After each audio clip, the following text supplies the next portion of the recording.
Today on Community Connections, I'm pleased to have Dr. Gabor Barabas of the New Jersey Repertory Company. He's the executive director.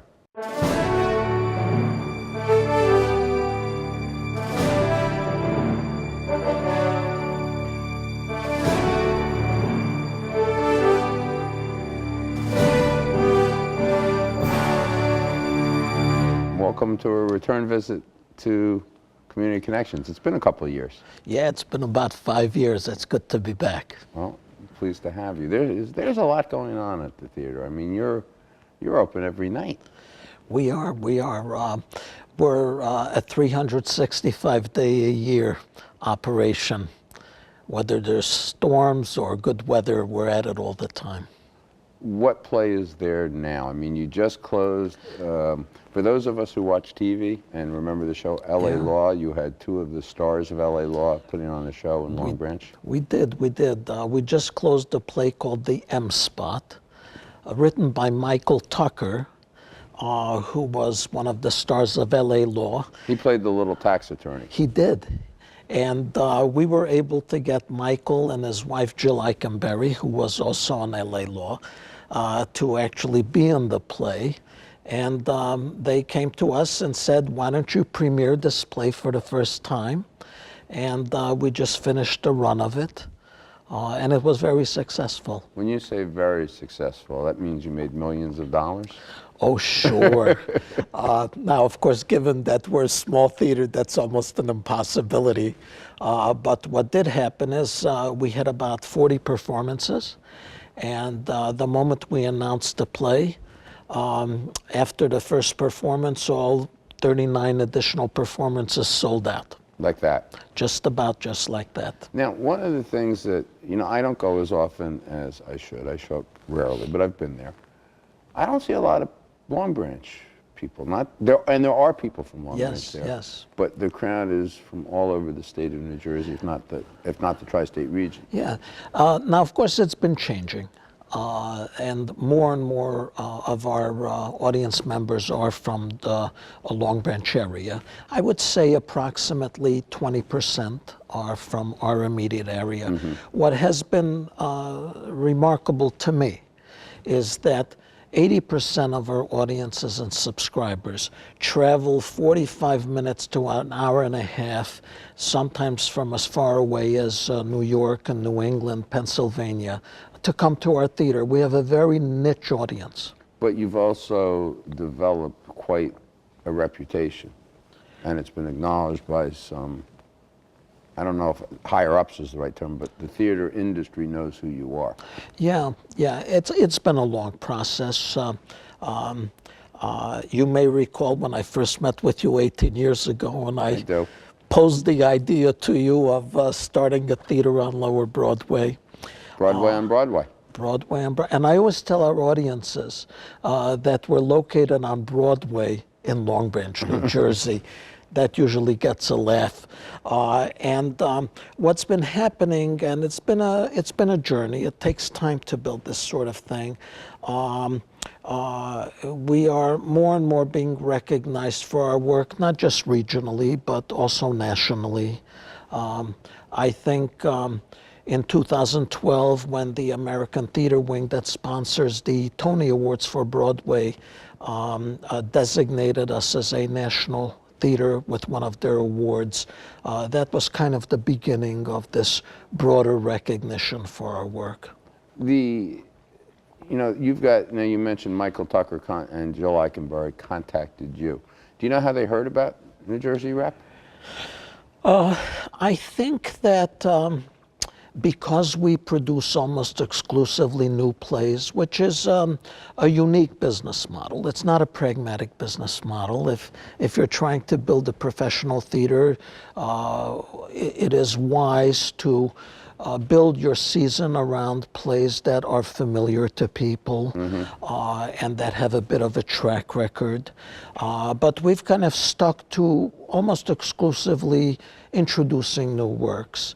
And gradually that got around, so that if some people anywhere in the country are contemplating developing a new work, Long Branch with us is a perfect environment to do that. Now I know there's a theater in Red Bank. There's a theater in Manasquan. Yes, yes. There's the Milburn Playhouse. Yes. I'm not sure if that's still there. I know they. It is Paper Mill Playhouse. You yes. had, McCarter Theater, which is, I yes. suspect, significantly bigger. Very large. But most of them, if I see an ad for them, they're putting on something I've heard on it. It ran on Broadway, Yes, or it yes. is a regional. It's a traveling production Yes, sometimes. yes.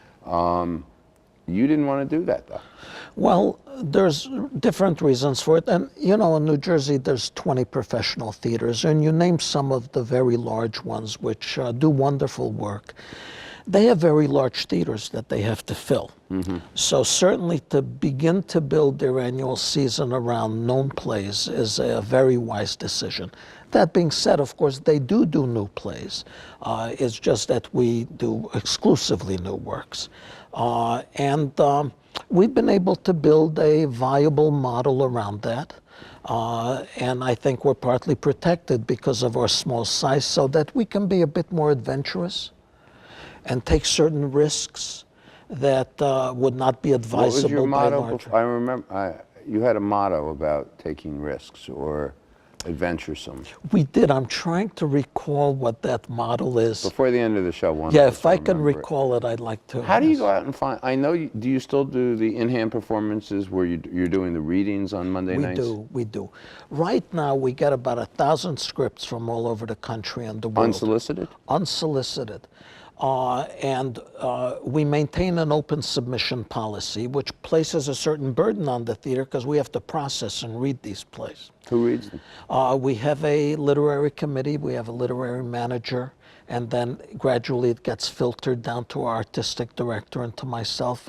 And from those submissions, we select 6 to 7 plays to fully produce each year. And on Monday nights, we have what's called a reading series, where we do script and hand readings of new plays. Audiences come on Monday nights, and after those readings, we call the playwright and director, and the actors stay on stage, and we discuss the play with the audience. The audience actually is able to provide feedback. And, Kind of like a focus group. Exactly, and have a conversation with the playwright, ask questions about what works, what doesn't work, and it's kind of a process.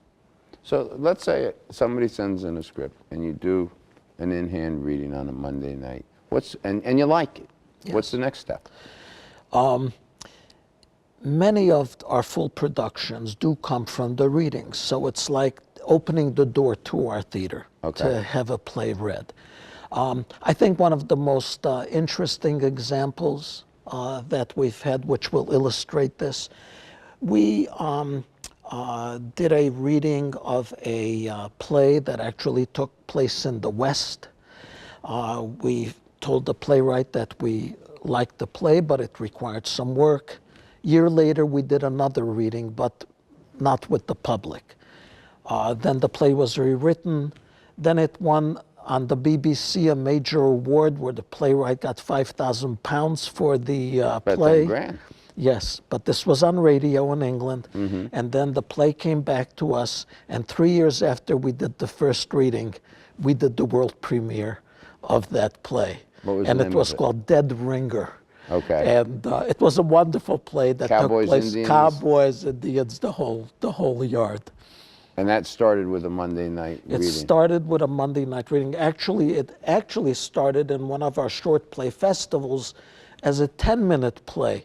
And our artistic director told the playwright, what a wonderful play this is, great characters, why don't you expand it? And then it got expanded. So this was about a 4-year journey from Was beginning to the end. playwright anybody you had ever heard of, or this came in unsolicited and you said, looks interesting? No, and what is interesting to me, and we really are proud of it, we don't look to see if the playwright is prominent or a novice or a college student who just wrote their first play. We look at the play, then we look at who wrote it, but we provide a level playing field. So we've often premiered plays by totally unknown writers who then, because of the bit of momentum that we provide, are then embraced by other theaters and can begin to develop their career. When you started out, and I remember one of Weeds. I remember the first one. It was a war Yes. vet Oh, stumbled yes, into yes, a yes. Our very first play was called Ends. ends. I Yeah. still have the Yeah. bill for it. Yeah, so given the in fact that we office. were totally unknown and were just building audiences, we were kind of stacking the deck against ourselves by starting with a title like that.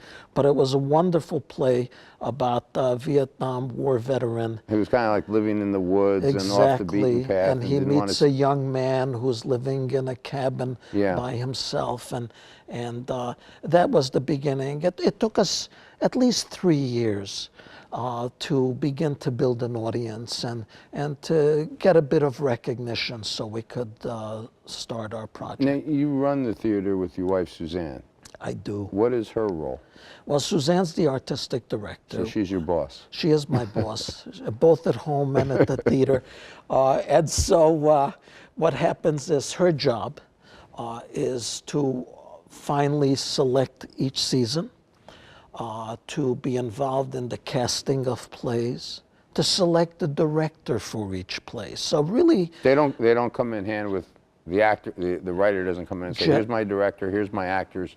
Let's no, go." we put it usually together. We accept the play, then we find the director, then we have auditions in New York and in Long Branch, and we kind of begin to put it together so that the vision and the artistic picture is developed by artistic director who tends to be quite adventurous. We do some plays that are pushing the envelope, but I think that that's what audiences have gravitated to. They know that when they come to our theater, they're going to see something intriguing. They may not like everything. These are all new plays. They're, in essence, each one's an experiment. And that's how we've evolved. Now the M spot, I think you said it had 40 Yes. performances. Yes. Is that how long? 40 performances. We run each play 5 to 6 weeks. Another play, the play just not too long before that was a play called Dinner with the Boys, and that starred Dan Lauria, who was Lombardi on Broadway, and he was also on television. And that play. And it had somebody in it who had been in The Sopranos. Oh, yes, yes, it did. Ray Abruzzo. In fact, when I looked out at the audience when the play opened, I saw half the cast of The Sopranos sitting in the top row. And what happened with that play is that because almost every performance sold out, for the first time ever, we started to simulcast the performance in our lobby. Really? Yeah, we had a big TV screen up in the lobby, and people who could not get in to see the play still saw the play live, but on screen. Was that the premiere? Was that the first showing of the play? It was the premiere, and Dinner with the Boys is actually opening on Off-Broadway in about 4 or 5 weeks. Where it will have a long and Who successful knows run, how and who it will knows? run, and that is what has happened over the last 7 years or so, that many of the plays that we premiere are then produced by theaters around the country. And that was our mission in the first place. We wanted to play a role in introducing new works that could then become part of the repertoire. There's a play that takes place in the Civil War called Butler that we premiered not too long ago. I'm going to cut you off there, but we'll come back and finish it. Yes. That thought in the second half. Yes. Thank you.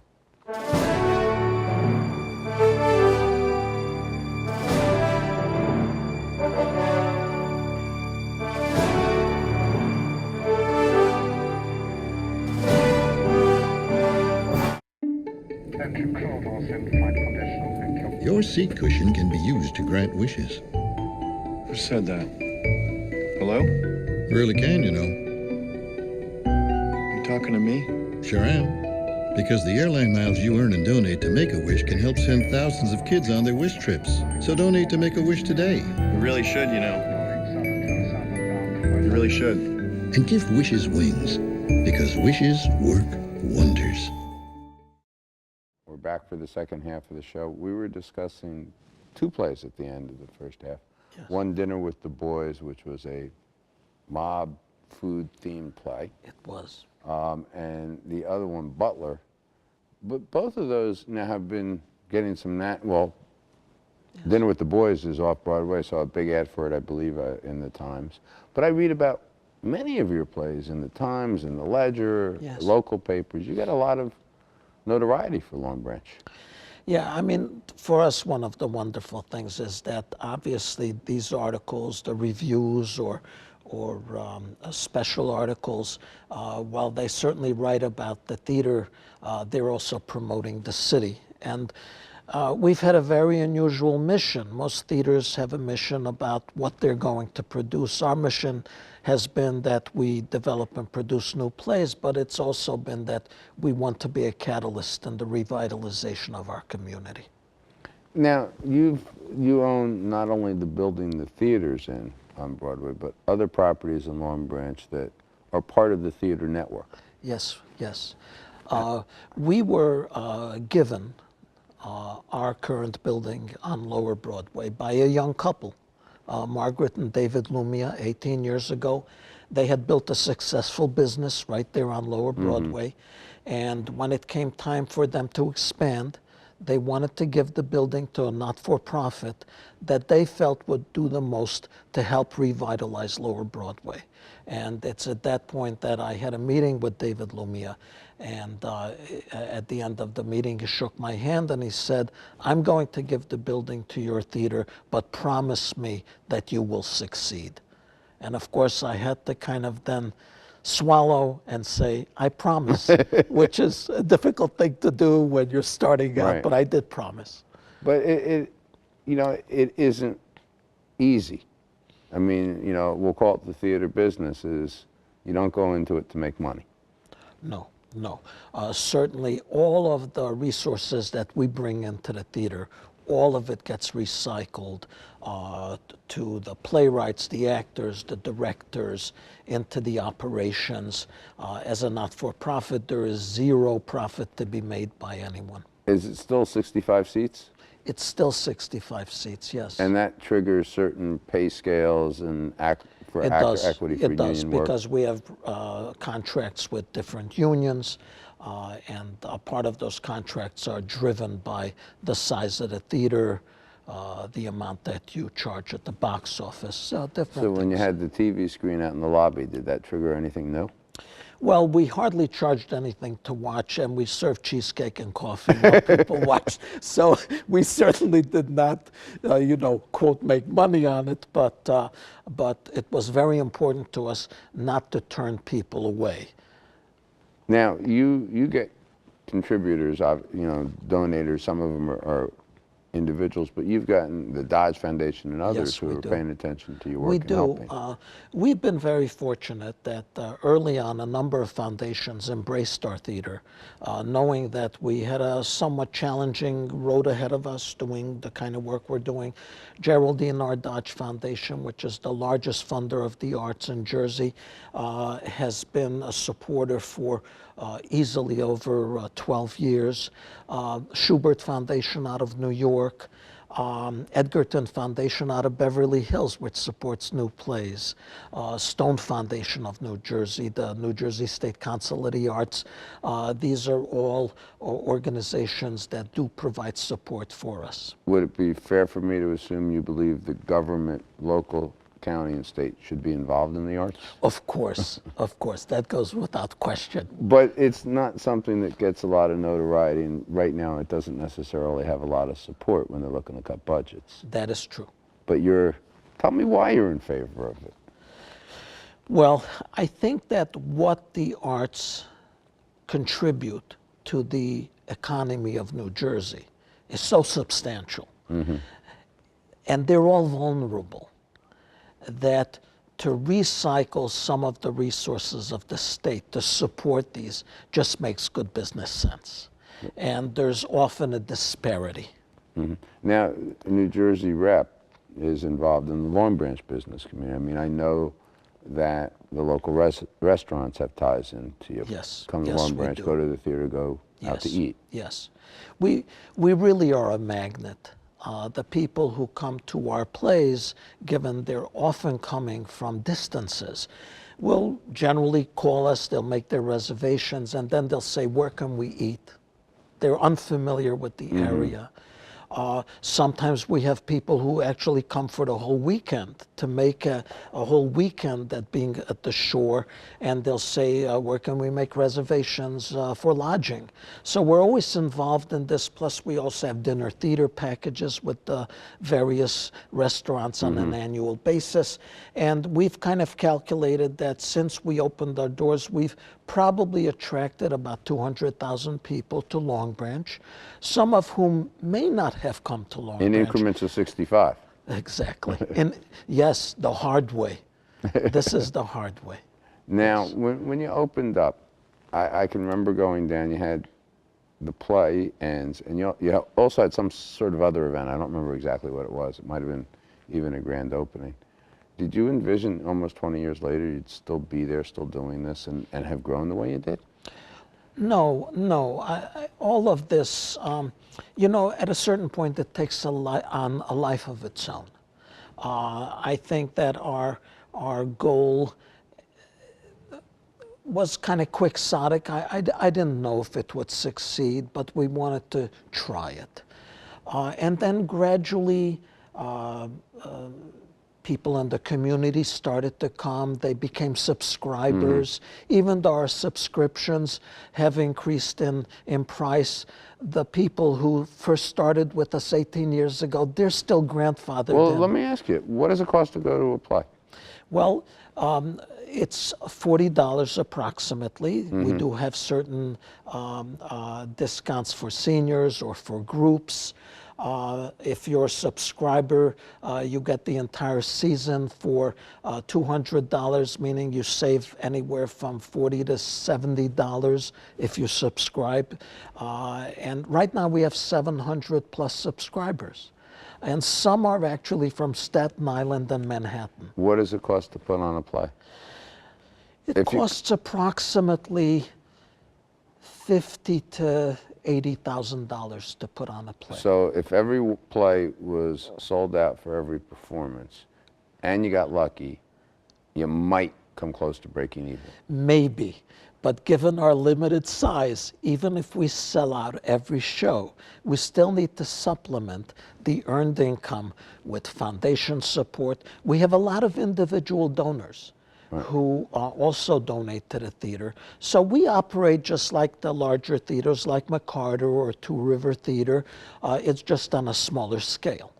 Now, over the years, we've talked about expanding the role of the theater and your personal role. Yes. And you've gotten involved in the Long Branch Arts Council. Yes. And you do some things with that. Yes. I mean, we always felt that it was important to have a whole cultural environment in which the theater can thrive, and so that could overall benefit the community. So I've been involved with the Long Branch Arts Council for about 14 years, and it's a wonderful organization that our theater partners with. The Arts Council does the annual Art in the Park event, which is coming up this May 24th. Thousands of people come. There's about 100 artists. There's all kinds of events. And we also do the Dorothy Parker Day. Dorothy Parker, the great writer, was born in Long Branch, so we do this event to commemorate her presence here in our town. We get involved with Monmouth University and locally in poetry festivals. So that's all with the Long Branch Arts Council and the Long Branch Historical Association. So we like to partner with grassroots organizations involved with arts and culture. Now, one of the first plays was yours. I think Find Me a Voice. It was, yes. You still writing? I don't have that much time. I had to kind of give that part up as far as playwriting, but I did have a book come out 8 months ago that I worked on for 7 years, which was the translation of a great Hungarian poet's work. I was born there, and I was the one who translated his work into English. Now, what do you see as the future of the theater? Well, we are in the process of acquiring a new property in West End, and this is part of an 18-year journey. And our intention is pretty much to do what we're doing now, but on an expanded level.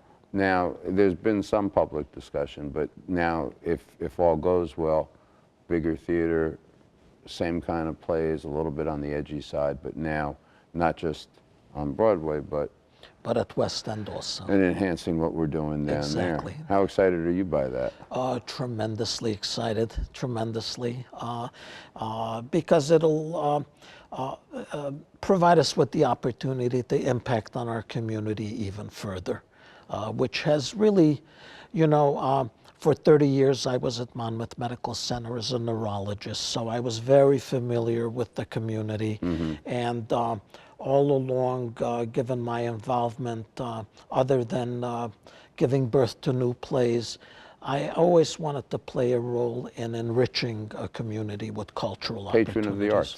I guess in a strange way, yes. Well, you know, you've got to have met writers who, but for you and but for the theater, never would have had this opportunity. Yeah. Never yeah. would have seen their plays Yeah. plays on Yeah. that. That's got to be very fulfilling.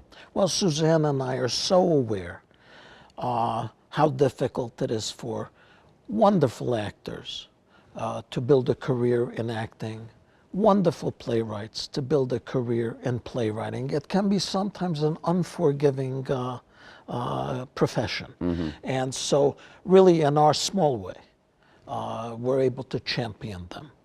And we do it through our theater. Do you ever have one play you said that was my favorite ever? I have a lot of favorites, but most recently, the one that's really, really moving rapidly from our theater elsewhere is this wonderful Civil War play, Butler, which is opening at Barrington Stage in the Berkshires this spring, then at the Majestic Theater in Western Massachusetts, and then a large theater in Chicago called Northlight Theater. And it all kind of started with us. So it's always intriguing for me because I never know what's going to happen with a play. Like proud parents.